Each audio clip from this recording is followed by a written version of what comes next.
Sumasakit ang tiyan niya? Oo. Nung first few weeks po na ginagawa ko yun, parang hindi lang po sumasakit yung tiyan ko, but I was always fatigued and I was always dizzy. Pero, Kasi hindi kompleto yung nutrition. pero in the long run po, parang numb na po, parang nasanay po ako sa ganong routine.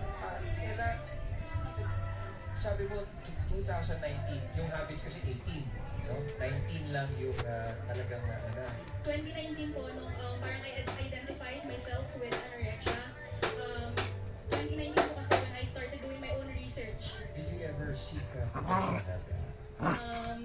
Unfortunately po hindi, because anorexia is not a very common topic, or eating disorder in general is not a very common topic in conversation. So I was very scared sa parents ko po because they were not very knowledgeable Pero ano about mo na yung pinagdadaanan mo na na-identify mo? na-aware po ko, and naiintindihan ko po yung pinagdadaanan ko. But I could not stop doing it. Kamusta ka ngayon, Ella? Actually po, yung start ng recovery ko nung pandemic lang po, nung namomonitor na ako ng parents ko. But until today, I'm very scared na mag-relax po. But I'm very lucky that I have my parents to monitor me every day. Thank you, Ella. Dok, mukhang gano'n ang kaso.